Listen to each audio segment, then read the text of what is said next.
2027 లో ఉన్నాయి కదా. జమిలీ ఎలక్షన్ లో మరి ఆ ఎలక్షన్ లో ఇంకేమి ఇస్తారు? ఇప్పుడు ఆయన 18 సీట్లు ఉన్నాయి కదా. ఇప్పుడు టీడీపీకి బీజేపీకి ఎన్ని ఉంటాయి మొత్తం కలిపితే? ఎన్ని? 21 25 సీట్లు. 25 సీట్లలో 4-3 బీజేపీకి వెళ్తాయి, 4-3 జనసేన వెళ్తాయి. ఇంకా మిగతా సీట్లు ఎవరికి ఉంటాయి? టీడీపీకి ఉంటాయిగా.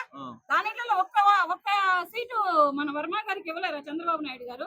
చంద్రబాబు నాయుడు గారు ఏమన్నా నిన్న మొన్న వచ్చినటువంటి ఫ్యాన్ ఇంట్లో తిరుగుతుంది, గ్లాస్ షింక్ లో ఉంటుంది, సైకిల్ బయట తిరుగుతుందని చెప్పేటటువంటి కొత్తగా వచ్చినటువంటి నాయకుడా? ఏమైనా రాజకీయాలు తెలియని నాయకుడా? లేకపోతే రాజకీయం ఏంటో తెలియనటువంటి చిన్నపిల్లగాడా?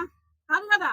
45 ఏళ్ల రాజకీయ చరిత్ర ఉన్నటువంటి చంద్రబాబు నాయుడు గారికి ఎవరికి ఏ పదవి ఇవ్వాలో, ఎవరికి ఎక్కడ పెట్టాలో, ఎక్కడ తొక్కాలో, అధిష్టానంలో ఎటువంటి పదవిని అంటే పట్టం కట్టాలో తెలుసు ఆయనకి. ఆయన తెలియనటువంటి చిన్న పిల్లడేం కాడు. సవాల్ ఇసిరారు ఎలక్షన్స్ ముందులా. ఫ్యాన్ ఎక్కడ తిరగాలి? ఇంట్లో తిరగాలి. సైకిల్ ఎక్కడ తిరగాలి? బయట రోడ్ల మీద తిరగాలి. సైకిల్ బయట రోడ్ల మీద హల్చల్ చేస్తుంది. షింక్ ఎక్కడ? గ్లాస్ ఎక్కడ ఉండాలి? షింక్ లో ఉండాలి. నిజంగానే అది షింక్ లోనే ఉంది. గ్లాస్ షింక్ లోనే ఉంటుంది. కాదా నేను అట్లా. కానీ ఫ్యాన్ ఎక్కడ ఉంది? ఇల్లు దాటి బయటికి రాదు. బైండింగ్ పోతుందో, వైరింగ్ పోతుందో, ఏం పోతుందో తెలియదు.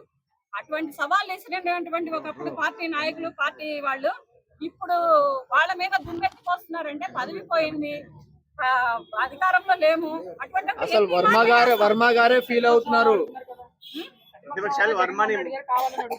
ఆయన పదవిలో ఉన్నప్పుడు ప్రతిపక్ష హోదాని ఎక్కడ పడుకోబెట్టాడంట? ఎక్కడ ఏ మట్టి కింద పడుకోబెట్టాడంట? లేకపోతే ఆయన దాచుకున్నటువంటి ప్రాపర్టీల కింద పడుకోబెట్టాడంట? లేకపోతే ఆయన కట్టుకున్నటువంటి ఇళ్ల కింద పడుకోబెట్టాడంట? లేకపోతే ఆయన కూర్చొని ముఖ్యమంత్రి పదవిలో ఉన్నప్పుడు ఆయన సీటు కింద పడుకోబెట్టాడంట? గట్టిగా మాట్లాడుతాను, నాకు మైక్ టైం దొరుకుతుందని చెప్తున్నారు కదా. దొరికినప్పుడు చెప్పవాయా, ఇప్పుడు ఓడిపోయి ఏం చెబుతావు? ఇప్పుడు ప్రజలైతే నీకు సరైన తీర్పు ఇచ్చారు కదా. నువ్వు ప్రజలకు చేసిన అన్యాయానికి, ప్రజల్ని ఏడిపించడానికి, ప్రజలకు పరిగెత్తించిన గుండెల్లో రైళ్లు పరిగెత్తించారు ప్రజలకి. రైతులైతే ఈ కంటి మీద నిద్ర లేకుండా, తినడానికి తిండి లేకుండా అల్లాడిపోయారు రైతులు. అటువంటి ఇది పెట్టినటువంటి ఇతను ఇవాళ రోజు ప్రతిపక్ష హోదా ఏమని అడుగుతాడు? ఎక్కడి నుంచి అడుగుతాడు ప్రతిపక్ష హోదా? ఎవరిని అడుగుతాడు? ఇప్పుడైతే రైతులందరూ అదే పరిస్థితి. దేంట్లో ఇప్పుడైతే రైతులందరూ రైతు భరోసా లేక అదే పరిస్థితి.